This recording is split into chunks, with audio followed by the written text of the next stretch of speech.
Чудиш ли се как да избереш работа за бригадата си в САЩ? Нека ти разкажа. Едно от най-важните неща е да избереш правилната работна оферта.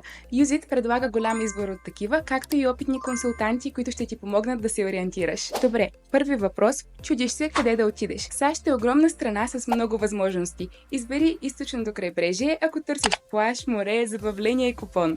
Или отиди в Аляска. Да, далече, но заплащането е много добро. И квартирите са доста ефтини. Има и топ работни оферти в национални паркове. Те са огромни и много красиви и има осигурена квартира и осигурена храна. Има и още куп варианти, като Флорида, Калифорния, Орегон, Вайоминг, разнообразни райони с различни плюсове. Следващ въпрос. Каква работа да избереш? Не се изисква опит за повечето позиции.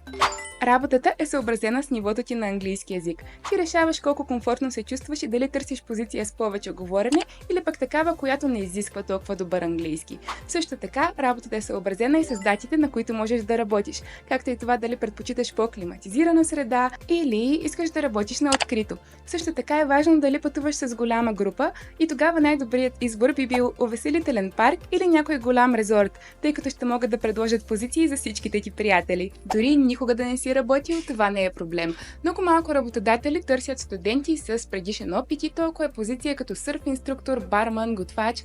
Нека да ти разкажа какви са работните позиции, от които можеш да избираш. Можеш да работиш в ресторант, като сервитьор, помощник на сервитьора или пък в кухнята. Ако си в хотел, основно се работи като камериер, т.е. почистваш стаите. Най-готиното е, че този тип работа има точен график, съответно намирането на втора работа е още по-лесно. Увеселителните паркове. Там има супер много опции. Можеш да раздаваш награди, да пускаш влакчетата, да работиш в местата за хранене или пък някой сувенирен магазин и както ти споменах е много добра опция, ако пътуваш с много хора и искате всички да работите и живеете заедно. Друг вариант за работна позиция са магазините, например супермаркети или пък магазини за сувенири и ако не ти понася топлото, винаги имаш климатик, и имаш отстъпки, така че защо не? Ако искаш да имаш най-готиния тент, бъди спасител. Басейните в САЩ не са дълбоки и не са опасни, нужно е само да можеш да плуваш прилично. Добре, идва въпросът как да намериш работата.